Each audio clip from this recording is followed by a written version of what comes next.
Bonjour à tous et bienvenue dans cette nouvelle vidéo. Ça fait un long moment que je n'en ai pas fait, je suis désolée. Mais la fin de l'année, les vacances, enfin bref, c'est la rentrée et je suis de retour. Dans cette vidéo, je vais te parler de portfolio de professeurs des écoles. C'est bientôt le moment de postuler si tu veux enseigner à l'étranger l'année prochaine. Donc je vais te faire une petite vidéo pour te montrer comment faire pour créer un portfolio de maîtresse et mettre toutes les chances de ton côté. Si jamais tu viens d'arriver sur ma chaîne, bienvenue. Je m'appelle Emma, je suis enseignante en CM1 dans une école internationale à San Francisco. C'est ma 3e année ici. Avant cela, j'enseignais en CE2 au lycée français de Lima. Et avant ça, j'étais à Hong Kong dans une école française. J'ai un master d'éducation, enseignement, médiation de l'université de la Sorbonne. Pendant mon master 2, j'ai eu la chance d'aller à mi-temps dans une école primaire à Londres et au King's College. Et c'est là où m'est venue l'envie d'enseigner à l'étranger pour voir encore plus d'écoles internationales. Avant de commencer, petit récapitulatif de l'agenda pour postuler à l'étranger. Nous sommes actuellement fin septembre, donc pas du tout d'affolement. Vers octobre, plutôt novembre, il va y avoir les offres. C'est-à-dire que ce sont des postes qui sont possiblement disponibles pour la rentrée suivante. On dit possiblement parce que les gens ne sont pas encore sûrs à 100% de rentrer en France. Donc ce sont des offres possibles d'emploi. C'est à ce moment-là qu'il faut que tu envoies des CV dans toutes les écoles. Je te conseille vraiment d'envoyer tes CV et tes lettres de motivation partout, dans le plus d'écoles possible. Ensuite, tu pourras être réappelé vers décembre, plutôt janvier-février, pour avoir des premiers entretiens, pour espérer une réponse vers mars ou avril. Sachant que si jamais tu n'as pas été contacté d'ici janvier-février, ne t'inquiète pas, il y a toujours une deuxième vague vers avril-mai, vraiment à la fin de l'année. Donc si tu n'attends pas de détachement, si comme moi tu as quitté l'éducation nationale, dans ce cas-là, tant mieux pour toi, tu peux renvoyer des CV vers avril et voir si dans ce cas-là tu auras une réponse. C'est ce qui s'est passé pour moi à San Francisco. Donc surtout si tu n'as pas de réponse en janvier, ne perds pas espoir, rien n'est perdu. Tu pourras participer à cette deuxième vague d'envoi. Donc là, on prépare tout, on envoie tout vers octobre-novembre et ensuite on garde tout ça de côté pour le refaire vers mars-avril. Je vais maintenant te montrer mon portfolio. Voici donc mon portfolio de maîtresse. Ce qu'il faut que tu saches, c'est que ça, c'est la version physique.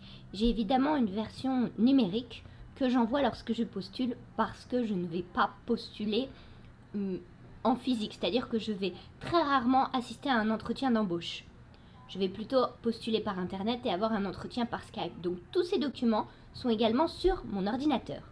J'ai utilisé les documents de Pocketful of Primary qui est extraordinaire. Je la trouve vraiment très chouette. Je vais te mettre les liens en barre d'infos où tu pourras télécharger toutes les pages de ce portfolio. Comme tu vois, le mien est en anglais. Il n'y a aucun souci si tu veux changer en français. C'est tout à fait modifiable. Je te montre. En premier, les onglets. Alors déjà, c'était un petit peu la galère de trouver des onglets qui dépassaient de mon classeur, mais j'ai finalement trouvé. Le premier concerne les documents informatifs. Dans cette partie-là, tu vas trouver tous les documents qui me concernent. Ici, c'est par exemple mon accréditation en tant que professeur aux États-Unis, mon niveau d'anglais, une certification de mon niveau d'anglais, une évaluation et observation de classe ici à San Francisco. Voilà, tout ça est là-dedans. Une évaluation lorsque j'étais à l'AEFE dans une école à Lima. Toutes mes certifications sont rangées là-dedans. Je ne les ai pas toutes mises, mais elles y sont dans ma version numérique.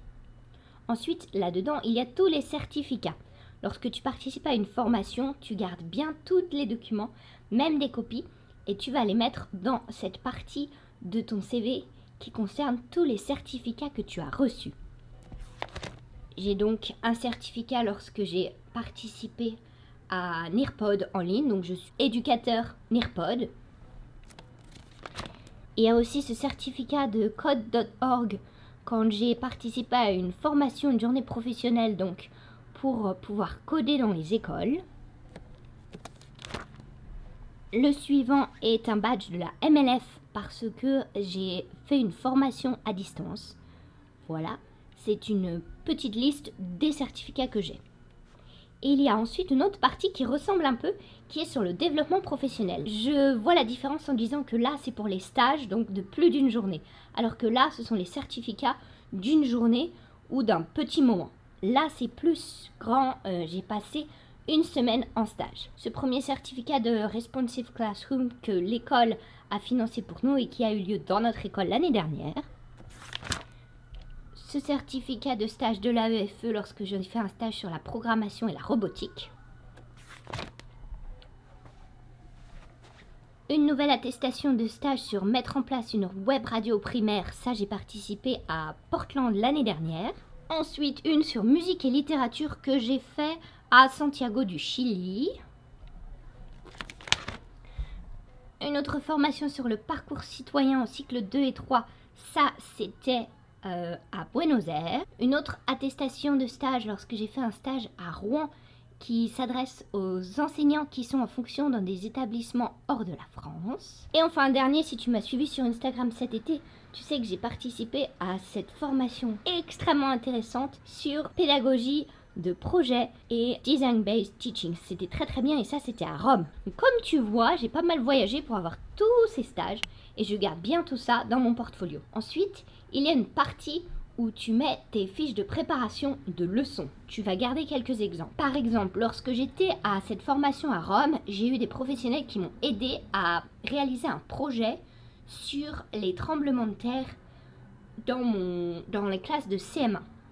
J'ai fait ce projet toute seule, mais j'étais donc avec des professionnels de la pédagogie et de l'enseignement par projet. Ils m'ont beaucoup aidé à constituer cette séance, donc je pense que c'est vraiment quelque chose qui va m'aider et influencer les potentiels directeurs d'école. Donc ça, je garde aussi dans mon portfolio. Voilà donc un exemple, ça c'est pour l'évaluation. Je n'en ai mis qu'une, mais dans mon portfolio numérique, il y en a plusieurs. Là, c'est vraiment pour te montrer. Puis ensuite, une nouvelle partie sur la gestion de la classe et du comportement. Là, pareil, il faut vraiment que tu gardes des documents que tu utilises dans ta classe. N'hésite pas à prendre des photos. Tout ça, ça pourra te servir lorsque tu vas postuler. J'ai donc créé un petit document de stratégie de gestion de classe où j'ai vraiment dit tout ce que je faisais dans ma classe. Donc, je salue les élèves le matin. Ce sont les élèves eux-mêmes qui créent le règlement dans mes classes. J'écris parfois des petits mots encourageants pour les élèves ou pour leurs parents lorsque j'ai vraiment passé une excellente journée avec un élève. Je laisse des choix académiques. Tout ça est écrit là. Et juste après cette feuille, il y a des exemples. Là, par exemple, c'est un email que j'ai envoyé à une mère.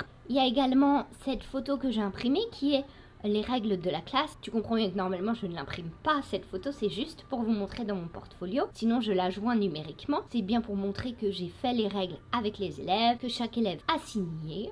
Voilà. Ensuite, une autre partie très utile, ce sont des exemples de travaux d'élèves. Ici, j'ai simplement photocopié les pages de notre carnet de sciences. Donc là, la question était qu'est-ce que tu veux faire dans ton carnet de sciences? Et donc les élèves ont développé ce qu'ils avaient envie de faire. Avec une belle illustration, je trouvais ça plutôt chouette.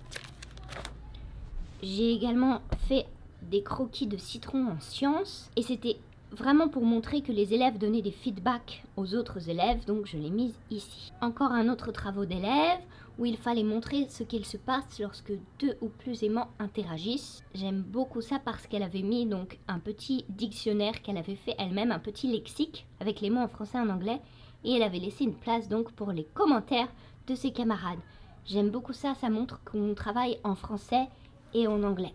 Et un autre exemple de travaux d'élèves, toujours avec des commentaires. Là, je n'ai que les sciences, mais évidemment, tu peux garder absolument tout ce que tu veux. Tu peux même inclure des petites vidéos. Ensuite, il y a une autre partie sur l'évaluation. Dans cette partie-là, j'ai mis des exemples de tests que j'ai faits en bilingue. Une évaluation que j'ai faite avec ma collègue américaine. Ça, c'est un niveau qui était plutôt facile. Et je peux également montrer cette autre évaluation qui est sur le même thème, mais qui a un niveau plus élevé. Donc comme ça, ils pourront bien voir que je différencie les évaluations. Voilà, donc des évaluations différenciées. Je pense que c'est important, si tu différencies ton travail, de l'inclure dans ton portfolio. Et un dernier. Ensuite, il y a tous les autres documents, ceux qui ne rentraient dans aucune catégorie, mais que vous avez envie de partager tout de même avec un potentiel employeur. Dans cette partie, j'ai inscrit un article qui est paru à mon sujet et à mon collègue lorsque nous avons mis en place la web radio dans notre école. Je trouvais ça intéressant et donc je l'ai inclus dans mon portfolio dans cette partie autre. J'ai également mis cet exemple de fiche de prep qui prouve que j'utilise des cartes mentales et des logiciels pour préparer mon travail. Et voilà, c'est la fin de mon portfolio. Comme je te l'ai expliqué, ça c'est une version physique, mais j'utilise la majorité du temps la version numérique. Celle-là c'est juste pour vous montrer une valeur d'exemple. Tu peux mettre absolument tous les documents que tu veux. Voilà, j'espère que ça t'a aidé et que tu vois un petit peu plus comment est-ce que tu peux postuler à l'étranger et le document qu'il faut que tu envoies lorsque tu postules. Voilà, j'espère que cette vidéo t'a plu et que grâce à elle, tu vas avoir des petits outils et une meilleure idée de ce qu'il faut pour construire ton portfolio de maîtresse. Si ça t'intéresse, je peux faire d'autres vidéos à ce sujet, pas sur le portfolio mais sur exactement comment postuler, où est-ce qu'il faut aller, sur quel site, quelles sont les dates pour postuler à l'étranger. Dis-moi si ça t'intéresse, laisse-moi un commentaire, surtout mets un pouce en l'air et laisse un commentaire. J'apprécie beaucoup ce geste et ça m'aide à savoir si mes vidéos sont intéressantes. Donc voilà, n'hésite pas, moi je retourne à mes occupations. Il est presque l'heure d'aller chercher mes élèves qui sont à la cantine. Je te souhaite une très bonne journée et à très bientôt sur ma chaîne. Ciao!